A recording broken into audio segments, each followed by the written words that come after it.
You're watching Coronavirus in Context. I'm Dr. John Whyte, Chief Medical Officer at WebMD. Have you been to a party lately? Are you planning a party in the future? What are the guidelines? What do you do? To help answer these questions, I've asked a world-renowned event planner to join me today, Edward Perotti. Edward, thanks for joining me. Thank you. Thanks for having me. Edward, I'm wearing my seersucker jacket for a reason. Because normally one would wear these to an outdoor party event, but I haven't gone to any and haven't planned any. So what's the latest in terms of when can we start thinking about planning an event, planning a party, going to a party? Well, let me preface this that you have the MD title, I don't.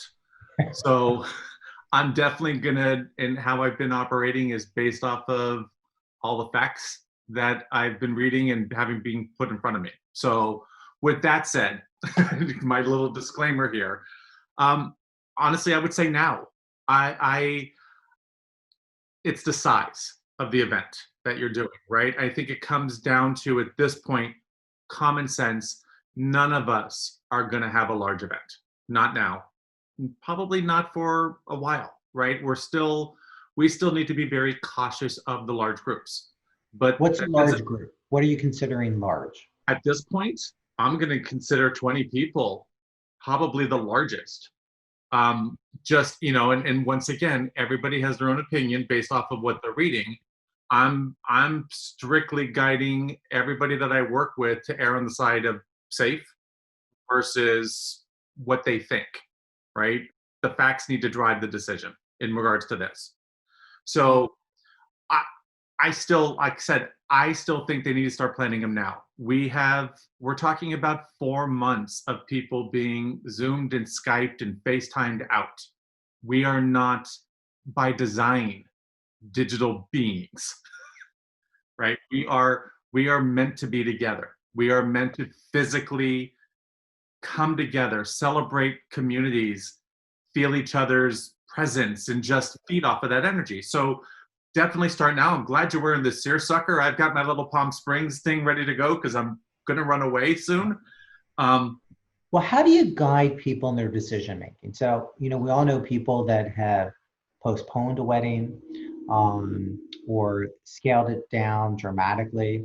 But, especially for those milestones, for those weddings, for those 25th, 50th anniversaries, are you suggesting to people, go ahead with a scaled down version?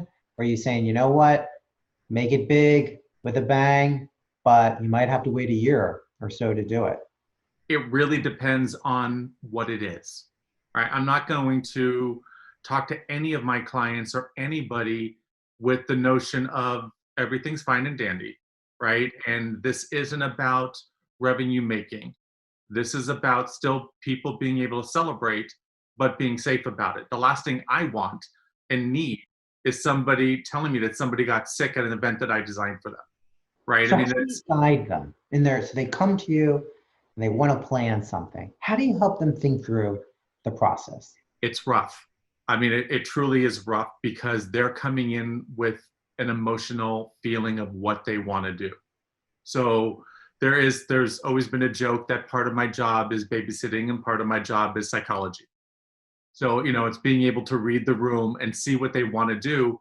And at that point, being creative enough to come up with some solutions that fit that exact piece that they're looking to hit.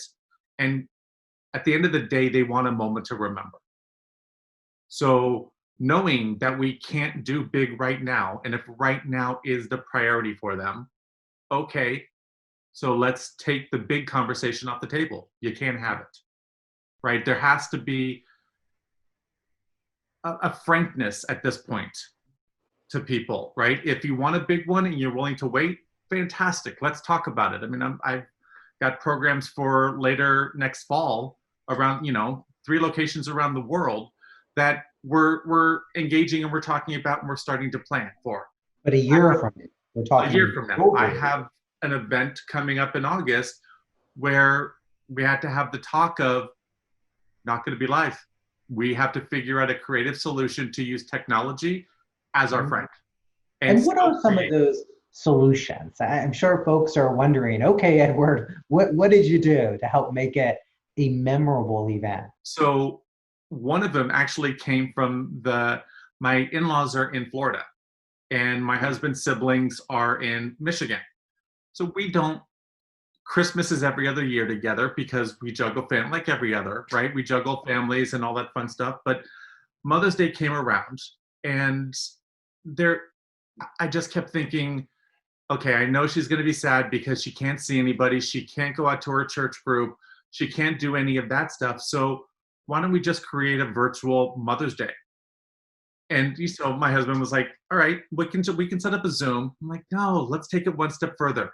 What if I actually created a Mother's Day in a box and I send them a box and I send your sister a box, and in the box we'll have the linens, the china, the teacups, the scones, the jam, the whole setup. Order the flowers, give them, because I am an A type, give them specific instructions on how to set the table and where to put the camera. And when everything was done and set and the cameras were on and we were all gridded there, we all looked like we were at one table. Oh, nice. And Okay. it just, it wasn't this everybody talking over each other, and it wasn't this Brady Bunch grid of just a face. You literally looked as if you were there, which is as close as you possibly could be on that day. And it made it special. We were all experiencing the same thing.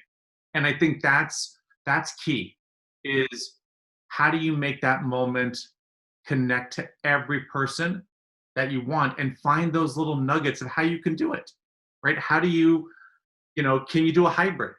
Is the family that's here with the family that's abroad? Honestly, we should be doing those in general at this point. Come the holiday season, who knows where it's going to be, but I'm hopeful that we can start coming together on a little bit of a bigger scale. And what are some of those live events that you've scaled back? What are some examples of those, how you might have incorporated different technology? So the hybrid actually really helps. The idea of a wedding as an example of why not webcast the wedding out to the people who are uncomfortable coming so they can still be a part of it. There was a bride in San Francisco who, and I thought this was the most clever thing, she emailed everybody and had all of her guests send her a picture of themselves.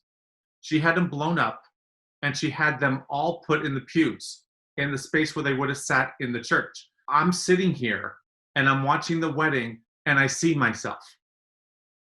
I mean, it just by nature of that, it pulled me in. It made it personal. Most weddings, they do seating assignments. That's fine. Scale it back, but do your seating assignments based off of household, not based on that you need Aunt Becky to sit with Cousin Charlie. Forget that. If it's a couple, you put them on a two-top. If it's a family of 4 or 5, you sit them separate. Space the tables apart, but they're still within their pod. Think about creative food solutions. If you want a more upscale, look backwards on how service used to be. That the white glove service was very much of an upscale view, but honestly, at this point, it's a perfect COVID delivery method, right? Especially if they're coming with everything covered and they're lifting the cover off and they're placing it down. Don't do linens. Rent glass tables. They automatically scream sanitized because you will see if there's thumbprints. You need to think about how you want to execute the event before you think about how it's going to look like. So you need to reverse the process. Do you miss those big events, Edward? Or do you feel like, you know what, you're adjusting to the new normal? Well, okay, so because this is not the new normal. This is the temporary normal. Okay. Do I miss the big events? Yes, because I probably am the most social person of them all. However, I'm not going to complain too much because it's given us a really big gift of time to step back and not have the pressure of constantly turning events, to be able to step back and think about how do people actually want to get together nowadays, right? The old ways of socializing are the ways our grandparents did it, our great-grandparents did it. All we're doing is making it look a little bit more modern and zhuzhing it different, but we're really not looking at the psychology of how this next generation wants to gather and socialize. You've done 2,000 events, more than 2,000 events in your career. Got to ask you, what's the event you remember the most? Well, I'm gonna, and this is gonna sound a little braggy. That 2,000 events was actually in 1 year. That was actually in 1 year. Most memorable. I think probably though, if I'm going to pick one out, underground in Istanbul in a cistern, creating a Topaki Palace harem for about 500 people. Brought in the Turkish ballet, built an amazing set all underneath the streets of Istanbul.